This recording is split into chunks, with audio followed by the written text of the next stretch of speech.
Like club sets, you know, when you're thinking about music, I mean, how do you approach them completely different, or is it a similar mentality? Yeah, see, my show's kind of evolved. Originally, when I had the show, it was just a set I was doing for my friends that I was basically putting online for people to have a listen to. It kind of then evolved into becoming more of a standard radio show, playing all different genres of music, etc. My show has kind of gone back now to being more of a clubby style DJ set kind of thing. I've found certainly with my show being basically over the internet, the majority of people that are listening to me are downloading it onto their iPods, they're listening to me while they're in the gym, they're on the way to work, that kind of thing. Not really tuning in on a Friday or a Saturday night like it would be with some shows.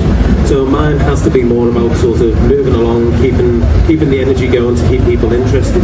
Where if Friday and Saturday nights they're probably tuned in to like yourself or local radio for that kind of stuff.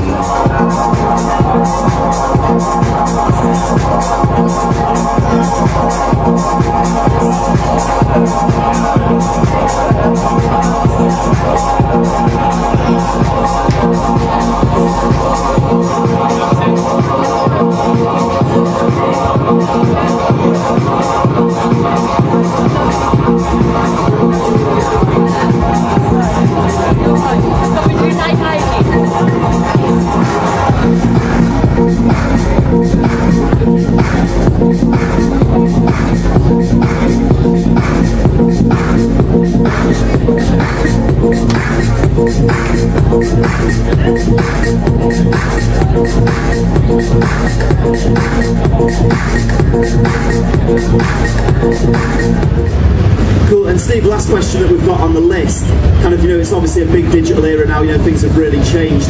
Where do you think the future of dance music radio is going? Well, like you touched on with your nephew or your niece or whatever, everything is now, we're living in an on-demand world, and I think certainly traditional radio and radio shows, not that they'll become a thing of the past, but you know, there's so many shows out there now where you can just podcast, you can download, you can listen whenever you want online, that kind of stuff. So I definitely think we're moving further away from sort of traditional radio, and sort of podcasting or that kind is kind of going to be the future as far as I'm concerned. Right, I think that's all we've got kind of as far as, you know, questions to ask the panel, but, you know, everyone's there. I mean, if anyone's got any questions out in the audience, have we got any mics anywhere to pass around, or are we just going to start sloshing these ones around? Has anyone got any questions?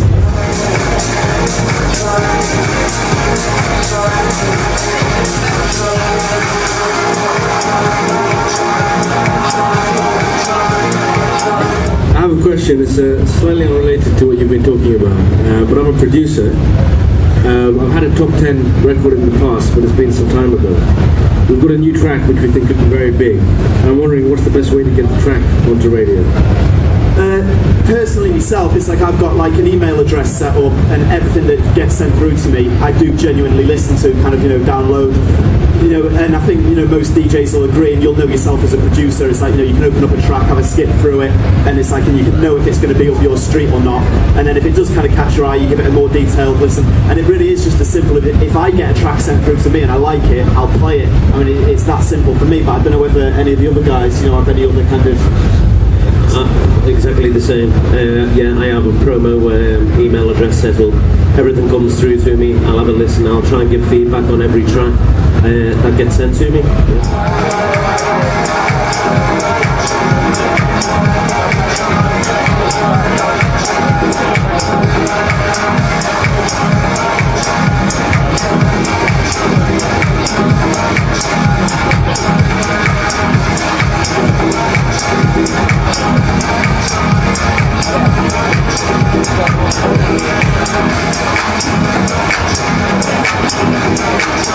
So I think we're getting told to wind it up now, are we? Yeah, it's like saying, you know, well, come on, it's a radio panel with people in radio, we talk for a living.